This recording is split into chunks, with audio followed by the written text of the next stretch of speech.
Hello students, welcome to my channel NCERT class videos। इस video में हम बात करेंगे एडजेसेंट एंगल्स के ऊपर कि एडजेसेंट एंगल्स क्या होते हैं और एडजेसेंट एंगल्स हम किन एंगल्स को बोलते हैं। एडजेसेंट एंगल्स को हम समझने से पहले दो कॉन्सेप्ट को पहले क्लियर करेंगे कि वर्टेक्स क्या होते हैं और आर्म ऑफ द एंगल क्या होती है। आर्म ऑफ द एंगल को हम जस्ट आर्म भी कह सकते हैं, ठीक है। तो आर्म ऑफ द एंगल और वर्टेक्स को समझने से पहले हम लोग एक रे क्या होती है उसको जानते हैं। आप में से बहुत लोगों को रे क्या होती है ये बात पता होगी, बट बहुत से लोगों को रे क्या होती है नहीं पता है। तो सबसे पहले रे का कॉन्सेप्ट क्लियर करते हैं। रे एक लाइन होती है जिसका एक स्टार्टिंग पॉइंट तो होता है बट उसका कोई एंडिंग पॉइंट नहीं होता है। मतलब कि ये रे देखो यहाँ पर, ये यहाँ जो एक स्टार्टिंग पॉइंट इसकी है, इस पॉइंट से ये स्टार्ट हुआ है और यहाँ से इस डायरेक्शन में ये इनफाइनाइट तक जा रहा है। मतलब इसी डायरेक्शन में ये जा ही रहा है, इसका कोई एंड नहीं हो रहा, ये ख़त्म नहीं हो रहा है। ये एरो का मतलब होता है इनफाइनाइट, ठीक है। तो मतलब एक रे एक लाइन होती है जिसकी एक स्टार्टिंग पॉइंट होती है बट कोई एंडिंग पॉइंट नहीं होती है, ठीक है। तो ये हो गया रे का कॉन्सेप्ट। अब एक एंगल कैसे बनता है या यूँ कह लो एक एंगल कैसे फॉर्म होता है। एक एंगल तब बनता है या तब फॉर्म होता है जब दो रेज आपस में मीट करती है। मतलब दो रेज के एंड पॉइंट आपस में मीट करती हैं, या यूँ कह लो कि दो रेज के एक ही एंड पॉइंट होते हैं, तब जाकर के एक एंगल बनता है। जैसे यहाँ पर मैंने एक रे ऑलरेडी ड्रॉ किया हुआ है। अब इसी के एंड पॉइंट के इसी के स्टार्टिंग पॉइंट के साथ मैं एक और रे ड्रॉ करूँगा। यहाँ देखिए, ये वाला पॉइंट इस रे का स्टार्टिंग पॉइंट है। अब इसी रे के स्टार्टिंग पॉइंट से मैं एक और रे को ड्रॉ करूँगा कुछ ऐसे। तो ये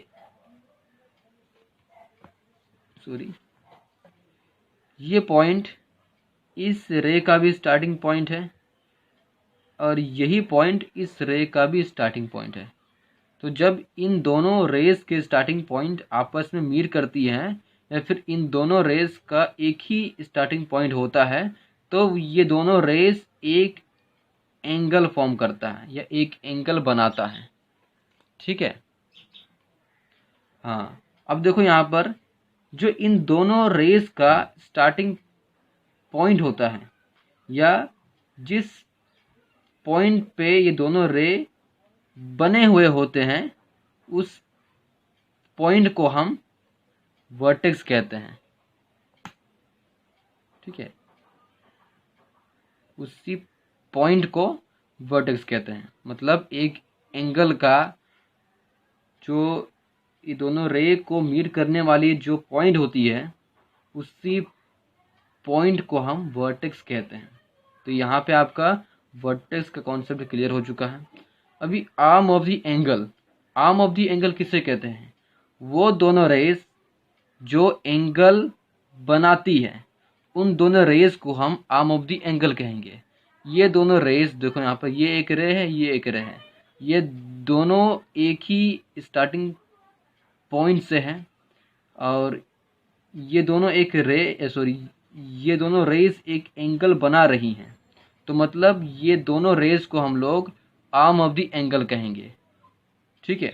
मतलब वो रेस जो एंगल बनाती है, उन रेस को हम आर्म ऑफ द एंगल कहते हैं। तो यहाँ पर ये रे को हम आर्म ऑफ द एंगल कहेंगे। ये जस्ट आर्म भी कहने से काम हो जाएगा, इससे हम लोग कहेंगे आर्म ऑफ द एंगल। तो ये दोनों कॉन्सेप्ट आपको क्लियर हो चुका कि वर्टेक्स क्या होती है और आर्म ऑफ द एंगल्स क्या होते हैं। अब आता है हमारा जो मेन कॉन्सेप्ट है, जो मेन टॉपिक है, एडजेसेंट एंगल्स, उस पर बात करते हैं। तो एडजेसेंट एंगल्स कौन से एंगल्स होते हैं? यहाँ देखते हैं, adjacent angles are two angles that have दो एंगल्स को हम एडजेसेंट एंगल कहेंगे जब उन दोनों एंगल्स का एक कॉमन वर्टेक्स होगा, एक कॉमन आर्म होगी, और उनके जो दो नॉन कॉमन आर्म्स है वो कॉमन आर्म के डिफरेंट साइड्स में होगी। Their non common arms are on different sides of the common arm. ठीक है, एक बात का ध्यान हमेशा रखना कि एडजेसेंट एंगल्स जो होते हैं वो ऐसे अलग अलग नहीं होते हैं, वो एक साथ होते हैं, ऐसे जुड़े हुए एंगल्स होते हैं। अगर कोई दो एंगल्स ऐसे अलग अलग हैं तो उसे हम लोग एडजेसेंट एंगल्स नहीं कहेंगे। यहाँ पर A B D, angle A B D and angle C B D, ये दोनों एडजेसेंट एंगल्स नहीं है, क्योंकि ये दोनों अलग अलग है, साथ होना पड़ेगा। और यहाँ देखिए ये दोनों एंगल्स एडजेसेंट एंगल्स है क्योंकि ये दोनों एंगल्स एक साथ है, एक साथ जुड़े हुए एंगल्स है ये। तो इस बात का ध्यान रखिएगा, अगर कोई दो एंगल्स ऐसे अलग अलग हैं तो वो दोनों एंगल्स क्या होगा, एडजेसेंट एंगल्स नहीं होंगे, उन दोनों एंगल्स को ऐसे साथ होना पड़ेगा। ठीक है, तो इस बात का ध्यान रखिएगा। अब देखो यहाँ पर जो फर्स्ट, इसमें यहाँ पे ये बोला गया है कि दो एंगल्स एडजेसेंट एंगल्स होंगे जब उनका एक वर्टेक्स होगा, मतलब एक सेम वर्टेक्स, एक कॉमन वर्टेक्स होगा, एक कॉमन आर्म होगी, और जो दो नॉन कॉमन आर्म्स है वो कॉमन आर्म के डिफरेंट साइड्स में होगी। ठीक है, तो इसी को हम लोग इस डायग्राम की हेल्प से समझेंगे। तो जो इसकी फर्स्ट में यहाँ ये बोला गया है कि इन दोनों एंगल्स का एक वर्टेक्स होना चाहिए जो कि सेम होगा, जो कि कॉमन वर्टेक्स होगा। अभी ये दोनों एंगल्स को देखो, ए बी डी ये वाला angle and C B D ये वाला एंगल, इन दोनों एंगल्स का वर्टेक्स सेम ही है, बी है। ये वाला एंगल ए बी डी ये इसका वर्टेक्स हो चुका है, और ये वाला एंगल सी बी डी ये बी भी इसका वर्टेक्स है, मतलब कि इन दोनों एंगल्स का एक ही वर्टेक्स है। Angle A B D, angle C B D, B इसमें बी इसका वर्टेक्स है, इसमें बी इसका वर्टेक्स है। तो यानी कि जो फर्स्ट कंडीशन है ये फुलफिल हो चुकी। ठीक है, कि दोनों एंगल्स का एक कॉमन वर्टेक्स होना चाहिए, फर्स्ट कंडीशन फुलफिल हो चुकी है। सेकेंड कंडीशन में क्या कहता है, अ कॉमन आर्म, कि दोनों एंगल्स में एक आर्म कॉमन होना चाहिए। अब ये जो एंगल है और ये जो एंगल है, इस एंगल ए बी डी इसका ये दो आर्म्स यहाँ पे हैं, A B and B D. ठीक है, अब इस वाले एंगल को देखो, सी बी डी एंगल में, इसमें बी सी इसका एक आर्म है एंड बी डी इसका एक आर्म है। तो बी डी और बी डी ये दोनों आर्म इन दोनों एंगल्स में कॉमन है। देखो यहाँ पे angle A B D, angle C B D, B D इस वाले एंगल में भी आ रहा है और बी डी इस वाले एंगल में आ रहा है। तो यानी कि सेकंड कंडीशन जो है कि दोनों एंगल्स में एक कॉमन आर्म होना चाहिए, वो भी ये फुलफिल कर दिया है। बी डी इन दोनों एंगल्स के कॉमन आर्म है। ठीक है, अब थर्ड कंडीशन में क्या कहता है, दियर नॉन कॉमन आर्म्स।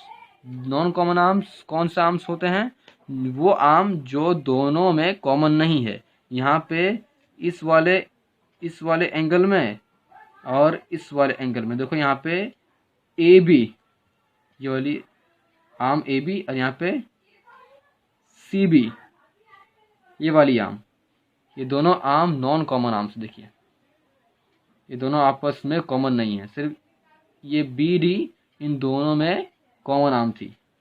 तो इसमें क्या कह रहा था कि जो नॉन कॉमन आर्म्स होगी वो कॉमन आर्म के डिफरेंट साइड में होगी। मतलब अगर ये बी डी इन दोनों एंगल्स का कॉमन आर्म है तो जो नॉन कॉमन आर्म से वो इसके एक होना चाहिए इस साइड में, तो दूसरा इस साइड में होना चाहिए, दोनों एक ही साइड में नहीं होंगे। जैसे कि यहाँ पे बी डी इन दोनों एंगल्स का कॉमन आर्म है और इसका जो एक नॉन कॉमन आर्म है ये इस कॉमन आर्म के इस वाले साइड में है, और दूसरा जो नॉन कॉमन आर्म है बी सी वो इस साइड में है। तो यानी कि थर्ड कंडीशन भी ये फुलफिल कर रहा है।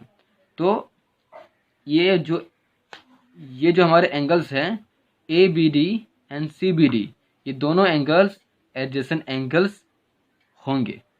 ठीक है, तो किसी भी एंगल्स में किसी भी एडजेसेंट एंगल्स में ये तीन कंडीशन अगर है तो वो दोनों एंगल्स को हम एडजेसेंट एंगल कहेंगे।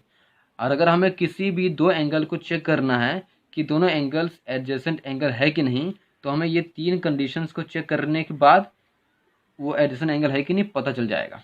तो आई होप आपको एडजेसेंट एंगल्स को लेकर के जो भी डाउट था वो सब क्लियर हो गए हैं कि दो एंगल्स एडजेसेंट एंगल्स होते हैं जब उनका एक कॉमन वर्टेक्स होता है, एक कॉमन आर्म होता है, और उनके जो नॉन कॉमन आर्म्स होते हैं वो डिफरेंट साइड में होते हैं कॉमन आर्म के। ठीक है, चलो तो आपको ये कॉन्सेप्ट क्लियर हो चुका। इसमें एक और बात थी ध्यान रखने वाली। देखो ये जो थर्ड लाइन इसमें है, इसमें ऐसा बोला गया है कि जो दो नॉन कॉमन आर्म्स है वो कॉमन आर्म के डिफरेंट साइड में होना चाहिए। सपोज करो अगर से मान लो ये जो दोनों नॉन कॉमन आर्म्स है A B and B C, ये कॉमन आर्म की एक ही साइड में अगर हो जाए, जैसे कि यहाँ पे बी डी इन दोनों एंगल्स का कॉमन आर्म था, तो ये रहा बी डी, और A B and B C non common arms था। तो अभी अगर A B and B C इस कॉमन आर्म की एक ही साइड में अगर हो जाएगा, देखिए इसका इस साइड में ए बी भी है और बी सी भी है, एक ही साइड में है, जो कि थर्ड कंडीशन को फुलफिल नहीं कर रहा है, तब हम इसे एडजेसेंट एंगल्स नहीं कहेंगे, तब ये एडजेसेंट एंगल्स नहीं होगा। ये तीनों कंडीशंस को बिल्कुल फुलफिल होना पड़ेगा, उसके बाद ही हम किसी भी दो एंगल्स को एडजेसेंट एंगल्स कहेंगे। तो अब जाके आपको मेरे हिसाब से कोई डाउट नहीं होना चाहिए एडजेसेंट एंगल्स को लेकर के। ठीक है, तो अगर आपको वीडियो अच्छा लगा हो तो वीडियो को लाइक कर देना, और अगर अच्छा नहीं लगा हो तो डिसलाइक कर देना, कोई बात नहीं। और अगर आप चाहते हैं कि मैं ऐसे वीडियोस आप तक लाता रहूं तो उसके लिए चैनल्स को सब्सक्राइब कर लें, और बगल में जो बेल का आइकन आएगा इससे भी ऑल पर प्रेस कर दें, ताकि मेरे आने वाले वीडियो की सारी नोटिफिकेशन आप तक पहुंच सके। तो मैं मिलता हूं आपसे फिर अगली वीडियो में, तब तक के लिए कीप वॉचिंग, कीप लर्निंग।